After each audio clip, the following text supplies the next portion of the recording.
It is December in 1960s Britain, and the cold does not arrive suddenly.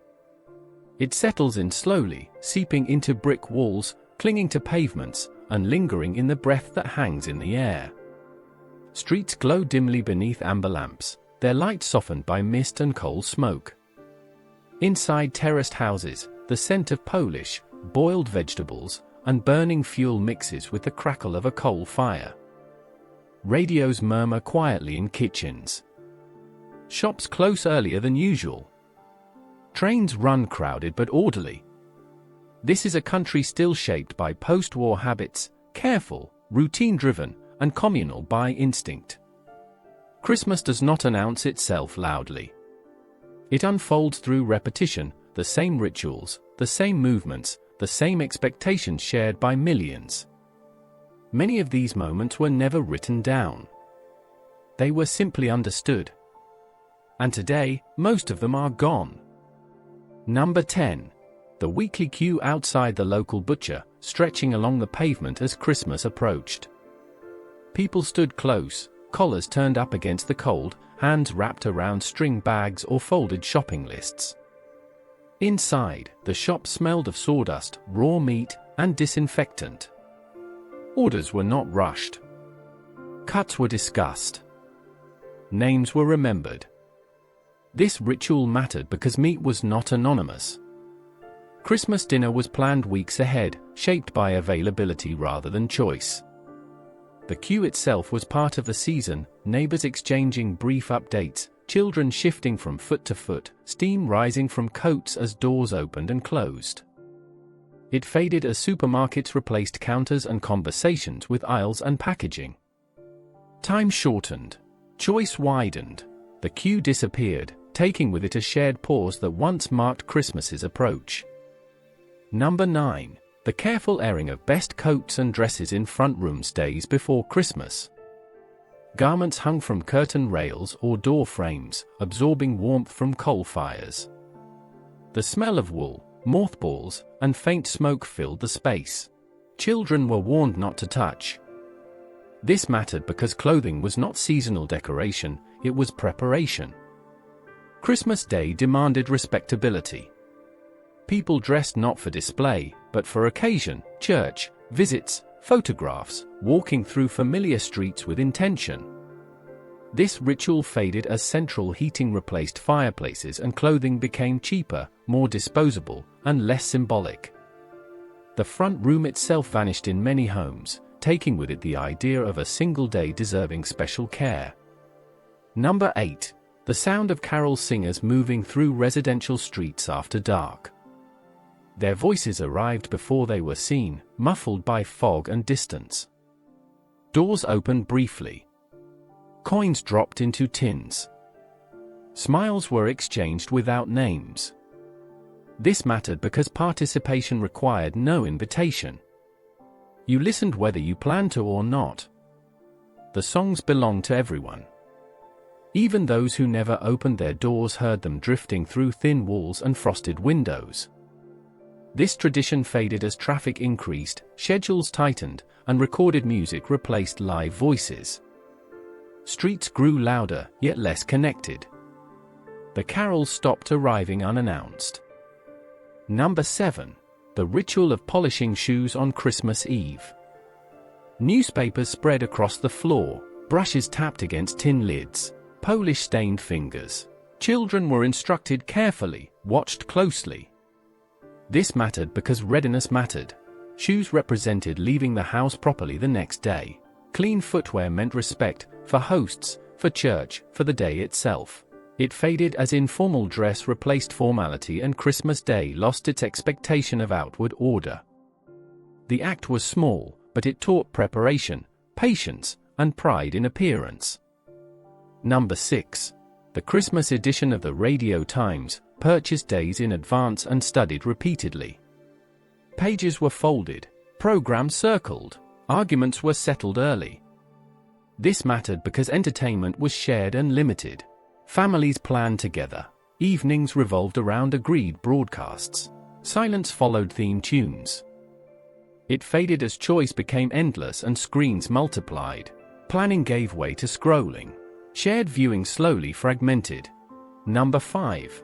The quiet early closure of workplaces on Christmas Eve was once one of the clearest signals that the season had truly arrived. Offices did not wait for darkness. Desks were tidied earlier than usual. Filing cabinets were shut. Factory floors slowed as machines were switched off one by one, their noise replaced by footsteps and voices echoing briefly in large spaces. Final whistles blew sooner than expected, releasing workers into the cold afternoon light. This moment mattered because the pause was collective. People did not leave in shifts or staggered hours.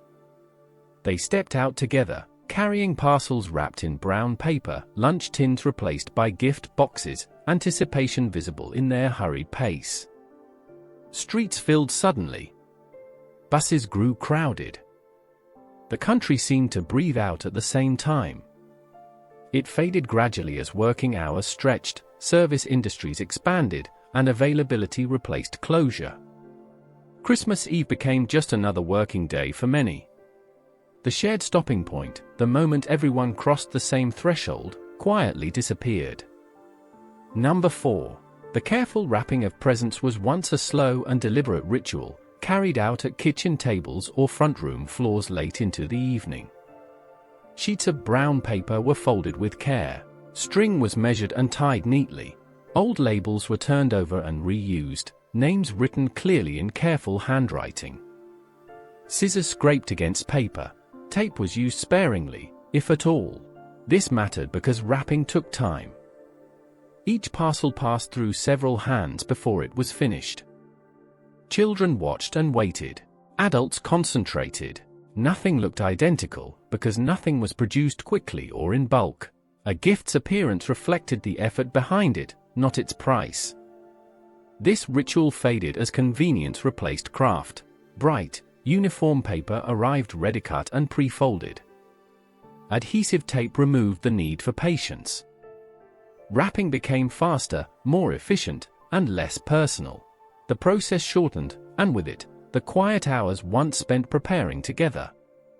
Number 3. Midnight church services were attended quietly and without display. Coats were buttoned tightly against the cold. Breath hung in the air beneath stone arches as people gathered on wooden pews. Hymns echoed gently, unaccompanied by applause or urgency. Candles flickered, casting small, unsteady shadows across familiar faces. This moment mattered because it marked a transition. The old day ended and the new one began together, not with celebration, but with stillness. No one hurried. No one spoke loudly. Time itself seemed to pause inside those walls, shared by generations who knew the same words and melodies by heart. Attendance faded as schedules shifted and faith moved increasingly into private spaces. Late nights gave way to early mornings. The pause between days, once clearly marked, grew indistinct. The sense of crossing together from one moment into another slowly vanished. Number 2. The early morning lighting of the coal fire on Christmas Day was a ritual carried out carefully, often before the rest of the house had fully woken. Matches struck sharply. Crumpled paper caught first, followed by kindling, then coal. Smoke rose briefly before heat began to spread. The room warmed slowly, deliberately. This mattered because warmth was earned. Christmas did not begin instantly. It unfolded step by step. Hands were warmed over the grate. Kettles waited their turn. The day took shape gradually, guided by routine rather than haste. Central heating replaced this ritual almost entirely. Warmth arrived without effort, without sound, without attention. The morning changed. Something practical was gained, but a shared beginning, once marked by action and care, quietly disappeared. Number 1. The shared moment of sitting together in the afternoon was the most universal Christmas ritual of all. It came after dinner, after washing up, after visits had been made or received. Chairs were drawn closer. Someone adjusted the wireless or television, leaving it low enough to speak over, yet present enough to fill the silence. Conversation slowed, then thinned. This mattered because it was national. Across Britain, millions paused at roughly the same hour. No activity competed for attention. Children grew quieter without being told. Adults rested without explanation. It was not boredom, and it was not entertainment. It was simply time shared without purpose. This moment faded as schedules filled, devices multiplied, and silence became something to avoid. Even rest became organized. But once, this shared stillness defined Christmas more clearly than any decoration, gift, or meal. These 10 moments mattered not because they were remarkable, but because they were repeated. They happened in millions of homes, streets, and shops at the same time, year after year. Everyone understood them without explanation. They formed a rhythm: preparation, pause, togetherness, rest. Not better, not worse, simply shared. If you remember any of these moments, or others like them, add them below. Each memory helps preserve a picture that is fading quietly. And if you value Britain's everyday history, not the grand events, but the small shared rituals, consider subscribing to Britain Rewind. Together, we keep these moments from disappearing completely.